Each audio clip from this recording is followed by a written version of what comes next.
백신 의무화를 둘러싸고 지금 군 부대 내에서 비극이 벌어지고 있다. 이 이야기가 지금 나와 있죠. 비키 하틀러라는 연방 하원 의원인데요.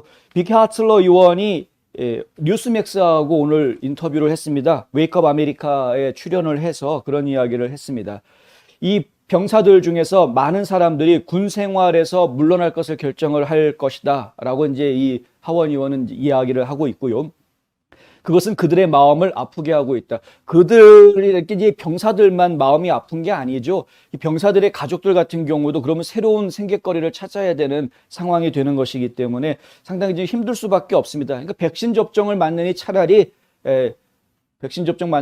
그냥 퇴역하겠다라고 지금 결심하는 병사들이 늘어날 수밖에 없다, 많을 수밖에 없다라고 이야기하는 것인데, 이것은 결국에는 국가안보 위기로도 연결되는 것 아니냐라는 지적도 나올 수밖에 없는 상황이 되고 있습니다. 군 대원들은 명예롭게 복무했지만 많은 사람들이 다양한 이유로 백신을 접종하는 것에 대해서 불편함을 느끼고 있다. 이 이제 하틀러 의원의 이야기인데, 뭐 군인들뿐만이 아니라 모든 국민들이 사실 다 그렇지 않습니까? 들려오는 보도 내용을 보면 FDA에서도 이걸 승인을 해줄까 말까 고민할 정도로 그 정식 승인이 아직 난 것은 뭐 성인 18세 이상의 성인을 상대로 한 파이자 백신 하나밖에 없는 커머나티라고 하죠. 그 하나밖에 없는 상황인데, 그것도 사실은 이제 부작용으로 인해서 고통받는 사람들이 계속 보고가 되고 있는 상황이고, 백신 주사를 맞는다고 해도 돌파 감염이 있기 때문에 안심할 수 없는 상황이라고 이야기하고, 자연 면역이 되면 오히려 자연 면역이 백신을 주사를 맞는 것보다는 훨씬 더 강한 면역 시스템이 될 것이다. 뭐 이렇게 이야기하는 분들도 있어서, 그러니까 개인의 어떤 면역 시스템을 키우는 것이 더 도움이 될 것이다. 이렇게 조언하는 과학자들, 의학자들도 상당히 많이 있는 상황이고요. 혼란스럽죠. 그러니까 차라리 나는 내 건강이 이걸 감당할 수 있을 것 같으니 주사 안 맞겠다라고 버티다가 막판에 어쩔 수 없이 주사를 맞았는데 돌파 감염이 되거나 혹은 주사를 맞았는데 부작용이 생기면서 목숨을 잃는 그런 사례들이 또 보도가 되고 하다 보니까 많은 분들이 지금 갈등이 많은 겁니다. 고민도 많고. 맞지 않아도 될 정도로 나는 건강한데, 특히 군인들 같은 경우에는 거의 대부분 다 건강한 사람들 아닙니까? 그러니까 이거 안 맞아도 될 것 같은데 강제로 맞으라고 하니까, 안 맞을 거면은 퇴역시키겠다라고 하고, 심지어는 불명예 제대를 시키겠다라는 말까지 나오고 있을 정도이기 때문에 군인들 입장에서는 매우 심리적으로 부담을 느낄 수밖에 없는 상황에 와 있는 것이죠. 우리 정부가 그들이 불편하다고 느끼는 의료시설을 강요하고 있기 때문에 우리는 이 군 지도자들, 이 군인들, 그리고 수년간 우리나라에 복무해온 여성들을 잃고 우리의 손에 진정한 국가안보 위기를 맞게 될 것이다. 그것은 틀렸다. 그러니까 이제 지금 바이든 행정부가 내놓은 백신 의무화 정책이라는 것은 이건 틀린 정책이다라고 이야기할 수밖에 없다라는 것입니다. 하틀러 의원은 자신과 다른 연방 하원 의원들이 백신을 원하지 않는 군인들을 대변해 왔다라고 이야기했고요. 로이드 오스틴 국방장관이나 조 바이든 대통령이 미국에 계속 복무할 수 있도록 면제를 허용해 줄 것을 지금 요구해오고 있다라고도 밝혔습니다. 지금 공화당 의원들 중에서는 백신 접종 의무화에 있어서 이러이러한 사람들에 대해서는 면제해달라고 요구하는 이야기들을 계속 하고 있습니다. 지금 뭐 랜드 폴 같은 경우에도 그 상원 의원이 하는 이야기는 자연 면역이라는 거 굉장히 중요한데, 자연 면역도 면제 조건으로 집어넣어야 된다라는 주장을 지금 계속 하고 있는 상황이고요. 지금 하원 의원이 이야기한 것처럼 여러 의원들이 예외 조항들을 좀 더 확대해 줘야 된다라고 이제 이야기를 하고 있는 것입니다. 지금 그렇지 않고서는 이게 이런 그 여러 가지 위기들을 한꺼번에 어떻게 처리할 수가 없는 그런 것이죠. 지금 저희가 잘 생각을 해봐야 될 문제인데, 이거 참 골치 아픈 일이 돼버렸습니다. 네, 지금 뭐 OJK님이 갑자기 긴급 뉴스라고 하시면서 바이든 펠로시 백신 후유증으로 병원에서 눈 감다, 뭐 이런 뉴스, 그런 뉴스가 어디서 나왔습니까? 한번 좀 확인해 주시면 감사하겠습니다. 그런 뉴스가 진짜로 나왔는지. 그 오늘 새벽에 한참 사람들에게 화제가 됐던 게 이제 빌 클린턴 대통령이 병원에 입원했다라는 뉴스가 나왔던 게 화제가 됐었죠. 알고 봤더니 이제 비뇨기과에 요로 감염이 있었던 것으로, 바이러스 감염이 있었던 것으로 그렇게 이야기가 되고 있는데, 뭐 하필이면은 빌 클린턴 다운 감염이 참나, 하필 감염이 돼도 꼭 그렇게 감염이 되는지 모르겠습니다. 그 양반은 하여간 참 거시기 하고요.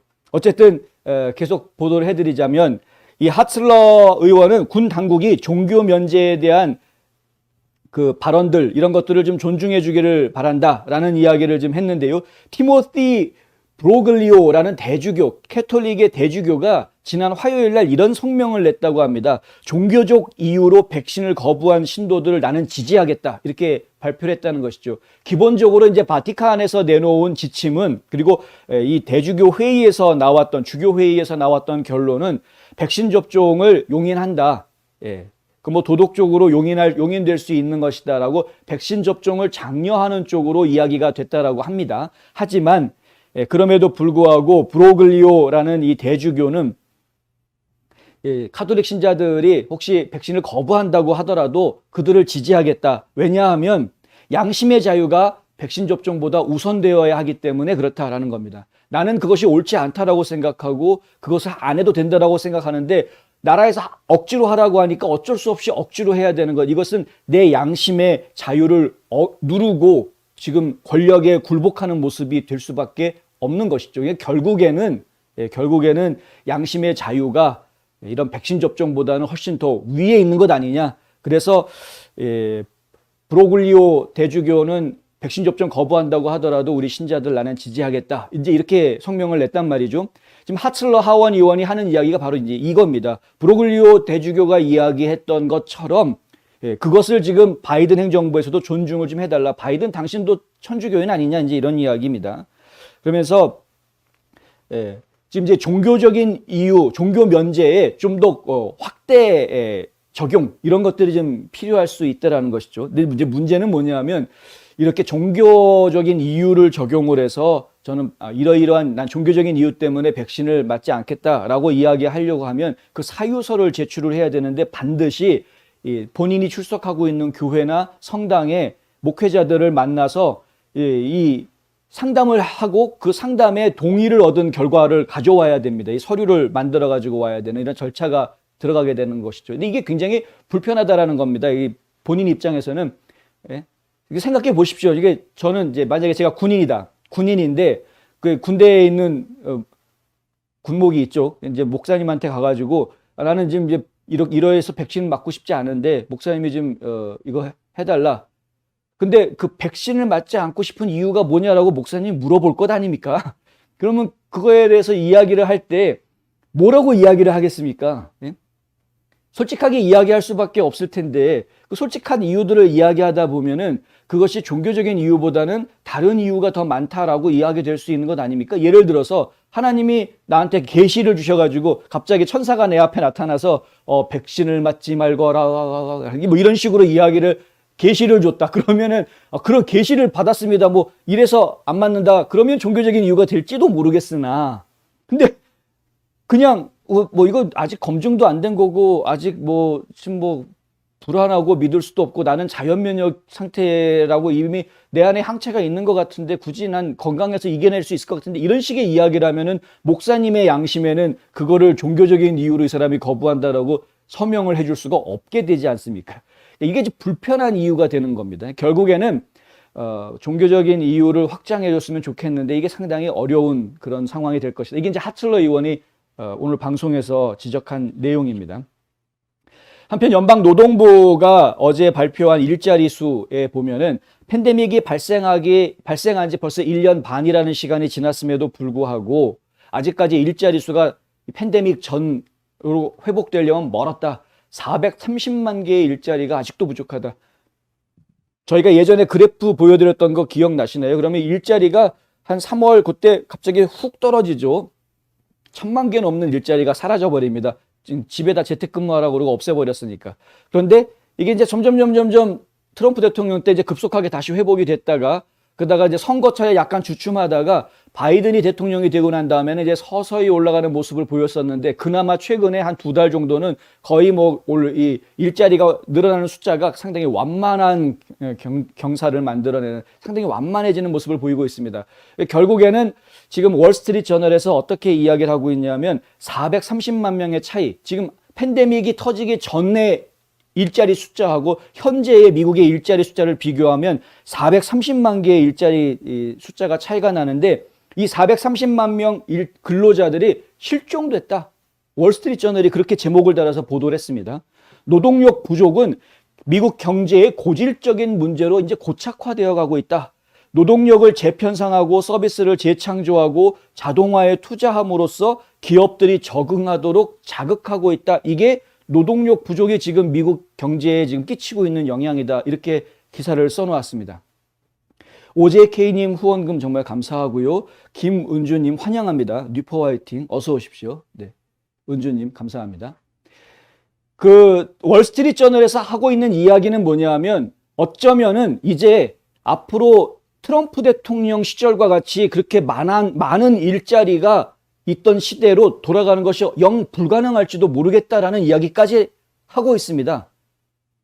팬데믹으로 인해서 사망한 사람이 430만 명이 사망하지 않았습니다. 여러분 기억하시겠지만 미국에서 사망한 사람 뭐 한 70만 명 정도라고 통계를 내고 있습니다. 그게 진짜 다 팬데믹 때문에 죽은 사람인지는 모르겠습니다만은 하여간 70만 명 정도가 사망했다라는 이야기가 나와 있는데 일자리에 복귀하지 않고 혹은 일자리가 되돌아오지 않고 있는 숫자가 430만 개가 지금 남아있다. 이미 문 닫은 가게들이 다시 문을 못 열고 있다라는 이야기로 이해할 수 있는 부분이기도 하고요.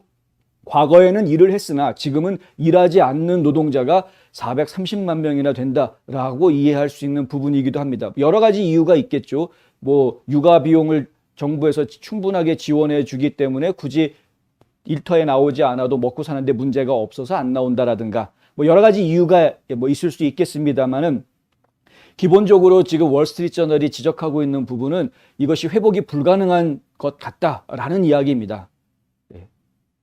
그러니까 바이든 행정부의 경제 정책은 완전히 실패했다라는 것을 인정해 주는 거나 마찬가지인데 이거 저희가 지금 심각하게 생각해야 될 부분이다. 지금 바이든 행정부는 이런 걸 좀 깨달아야 됩니다.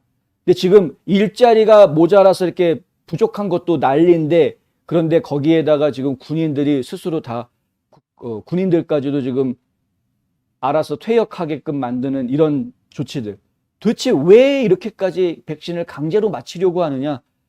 이렇게 부작용들이 많이 나가지고 유럽에서는 전부 다 스톱시키려고 하는 이런 백신을 왜 미국에서는 그렇게 어린아이들까지 강제로 맞히려고 그렇게 애를 쓰고 있느냐? 돈 때문에 그렇다라고 지적하시는 분들이 굉장히 많은데요. 정말로 돈 때문에 바이든 행정부가 이렇게 극악한 짓을 하고 있다 그러면 진짜 천벌받을 겁니다.